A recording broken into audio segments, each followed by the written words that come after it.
You know that saying, age is just a number? Well, it gets really interesting when you apply it to love, doesn't it? It really does. I mean, we hear it all the time, but then suddenly everyone's got an opinion when they see a couple with a bit of an age difference. Right.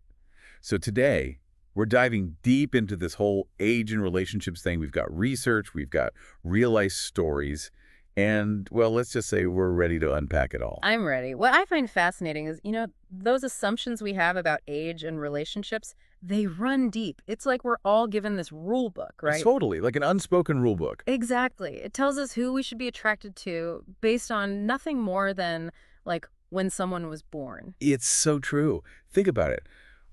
Older man, younger woman, people barely blink. Flip it around, though. Whoa, suddenly everyone's got something to say. It's true. It's like those awkward moments at family gatherings when someone brings a partner significantly younger or older, and you can just feel the judgment in the air. Oh, tell me about it. Those raised eyebrows speak volumes.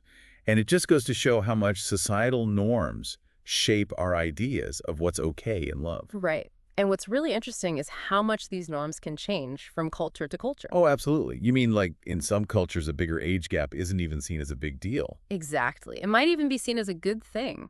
A sign of experience, maybe, or wisdom. Financial stability, which, let's face it, is important in many cultures. But then you go to a different culture. Yeah. And that same age difference, people are skeptical, or even disapprove completely. Wow. It makes you wonder, is there something biological happening here too? Or is it all just like what society tells us? Well, there's actually some evidence that our age does influence who we're attracted to, at least to some extent. There was this study published in the Journal of Social Psychology. They found that men, no matter how old they were, always seemed to prioritize physical attractiveness in a partner. Makes sense, right? Yeah, I guess so. But here's the thing. With women, it was different. As women in the study got older, what they looked for in a partner seemed to change. Physical attractiveness became less important, and things like emotional maturity, intelligence, that kind of stuff, started to matter more. Okay, that actually makes a lot of sense. Like life experience becomes attractive. Exactly. Speaking of experience, I think it's time we moved beyond the research and the theories and talked about some real-life couples. People who are out there proving that love really doesn't care about a number on a birth certificate. I love those stories. Right. I mean, we found some truly heartwarming stories of couples who threw those age gap expectations right out the window and found real happiness. So, spill the tea. What's their secret? Well, I hate to disappoint, but it's not some magical formula. From what I saw, it boils down to those same core ingredients you see in any strong relationship.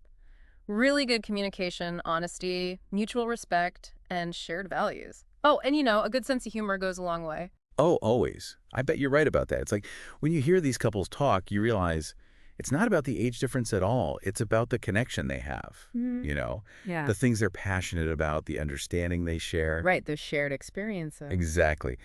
But let's be honest, dating someone a lot older or younger isn't always a walk in the park. Mm. What would you say are some of the unique challenges these couples come up against, and how do they make it work?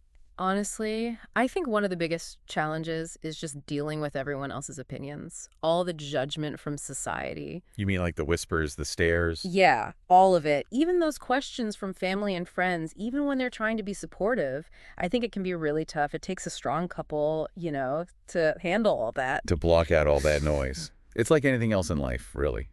If you know deep down that what you have is special, sometimes you just got to tune out the rest of the world. So true. That's where having a good support system is huge. Like, even just a small group of close friends or family who are genuinely happy for you, age gap or not, it makes a world of difference. Couldn't agree more. It takes a lot of courage to stand up for love, especially when it's a little unconventional.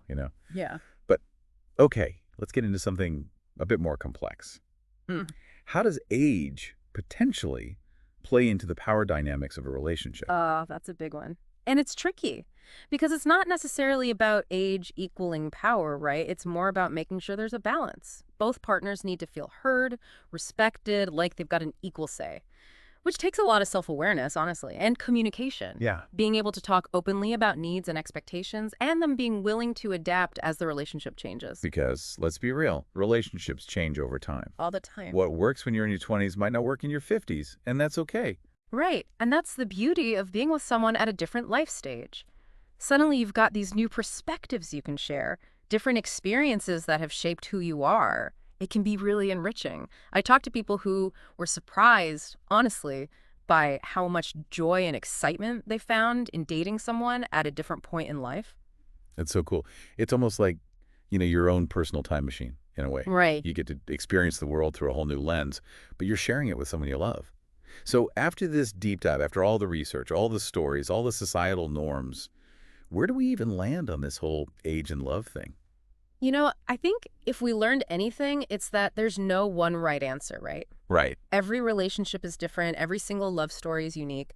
But maybe, and this is just something to think about, maybe we should all try to look past the number, Hmm. past all those preconceived notions we have, and really focus on the connection itself. Like they say, you can't judge a book by its cover, or, I guess, a relationship by birthday. You've given us all a lot to think about for sure, but I think we covered a lot of ground today. The science, the challenges, the heartwarming stories of couples who are making it work. So, to everyone listening, now it's your turn. What does love beyond numbers mean to you? Let us know.